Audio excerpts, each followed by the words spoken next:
Lockdown से पहले गीता के घर का नजारा कुछ ऐसा था कि रोहन ऑफिस जाता था और शिविन स्कूल। जिनके घर से जाने के बाद गीता काम खत्म करके बाकी समय आराम करती थी।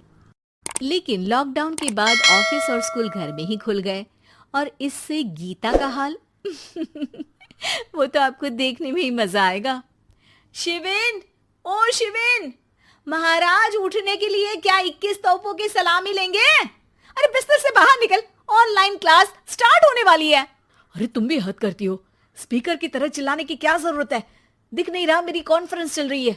अब कैमरा और स्पीकर ऑन कर रहा हूं, मुझे कोई शोर नहीं चाहिए। इस पर जैसे ही रोहन लैपटॉप का कैमरा और स्पीकर ऑन करता है तभी कुकर की सीटी बजती है। करा लो अब इसे चुप। लॉकडाउन नहीं हुआ, मेरी मौत का फरमान जारी हो गया। दोनों बाप बेटे ने नाक में दम किया हुआ है। ऐसा बोलकर गीता वहां से शिविन के कमरे में पहुंच जाती है, जहां शिविन अभी भी सो रहा होता है। ओ आलसी, अब अगर 5 मिनट में नहीं उठाना तो आज तेरा गेम और यूट्यूब कैंसिल। माँ की बात सुनकर शिविन बिना 1 मिनट गंवाए उठ खड़ा होता है। उठ गया, अभी नहाकर भी आता हूँ। ये नाटक कहीं और, मुंह पर गीला कपड़ा मार और पढ़ने बैठ।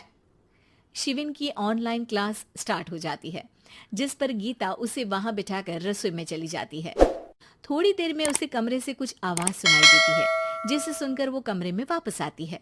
हाय राम, तुझे क्लास अटेंड करने के लिए बोला था, कैमरा ऑफ करके बिस्तर पर नाचने के लिए नहीं बोला था। मम्मी मुझे कुछ समझ नहीं आ रहा, आप बाद में पढ़ा देना ना, वैसे भी अटेंडेंस तो लगी गई है। हाँ हाँ बेटा, जरूर बन जा। तू अभी से हम सबका बाप बन जा। अरे नहीं मतलब कहाँ से लाते हो इतना दिमाग, और पढ़ाई करते हुए ये चला कहाँ जाता है? नाइस क्वेश्चन, दिमाग से पूछकर बता दूंगा। शिविन की बातों से परेशान होकर गीता उसे मारने के लिए जैसे ही आगे बढ़ती है तभी वो कमरे से बाहर भाग जाता है। अब शिविन आगे आगे और गीता हाथ में चप्पल पकड़े उसके पीछे पीछे पूरे घर में दोनों घूम रहे होते हैं। इसी बीच वो रोहन के पास पहुंच जाता है और शिविन को मारने वाली चप्पल रोहन के लैपटॉप पर जाकर गिरती है। ओए माँ! मम्मी, अब पापा को चप्पल मार रही हो? वो आज तक के रिपोर्टर, चुपचाप जाकर क्लास अटेंड कर ले, नहीं तो अगली तेरे पीछे लगेगी। इस पर शिविन वहां से चला जाता है, जिसके बाद रोहन गीता से कहता है, इस सर्कस के लिए कुछ बोलना चाहोगी? अरे क्या करूं, जब से तुम दोनों घर में रहने लगे हो, घर अपने आप ही सर्कस बन गया है और मैं तुम्हारी नौकर।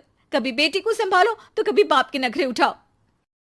इन्हीं सब उथल पुथल में दिन बीतते रहते हैं, जिसमें हर रोज घर के अंदर कुछ नया सियप्पा खड़ा मिलता है, जो ज्यादातर शिविन और रोहन के ऑनलाइन स्कूल और ऑफिस से रिलेटेड ही होता है। एक सुबह, शिविन चल उठ, आज की क्लास जल्दी है। कैमरा ऑफ करके आप अटेंड कर लो। अरे ऐसे छित्तर पड़ेंगे, दादी नानी सब एक साथ याद आ जाएंगी। गीता की लाख मशक्कतों के बाद क्लास तो खत्म हो जाती है, लेकिन उसके बाद शिविन फोन इस्तेमाल करते हुए इंस्टाग्राम रील बनाने लगता है। रसोड़े में कौन था? तुम थी, मैं थी, कौन था? कौन था? हाँ, मैं गरीब हूँ। अरे ओ गरीब के बेटे, आजा, मैं बनाती हूँ तुझे गरीब। मैं बताती हूँ रसोड़े में कौन था। पढ़ाई करने बोलो तो इनकी माँ मर जाती है, और ये पागलपंतियां जितनी मर्जी करा लो। गीता शिविन को डांट रही होती है, तभी रोहन बीच में बोल पड़ता है। अरे बच्चा ही तो है, इतना गुस्सा क्यों कर रही हो? बेटे का साथ देने की इसी एक कोशिश में अब शिविन के साथ साथ रोहन भी गीता के गुस्से की सूली पर चढ़ जाता है। अगर बेटे पर इतना ही प्यार आ रहा है तो इसे क्लास अटेंड क्यों नहीं कराते, इसका होमवर्क क्यों नहीं कराते? उस समय तो बहुत जल्दी मीटिंग आ जाती है, वो काम मैं करूं और यहाँ इस बेफिजुली की चीज में तरफदारी करके बन जाओ महान। हे भगवान, कोई तो इनके ऑफिस और स्कूल खुलवाओ, मैं इन्हें और घर में नहीं सह सकती। अरे कुछ और मांग लेती, क्योंकि तुम्हारी ये विश इस साल तो पूरी होने से रही, कोरोना। हाय नास पिटे ने जिंदगी ही बर्बाद कर दी। खाए कोई पचाए कोई, कल मुझे चुन चुन कर सबको मेरी बद्दुआ लगेगी। उन्होंने दुनिया का और इन बाप बेटे दोनों ने मेरा जीना मुश्किल कर दिया। गीता वहां से चली जाती है, जिसके बाद रोहन शिविन से कहता है, अरे तुम्हारी मम्मी इतनी भड़की हुई क्यों है? आपकी वजह से पूरा समय घर में रहते हो और उस पर कोई काम कराने की जगह बस ऑर्डर देते रहते हो।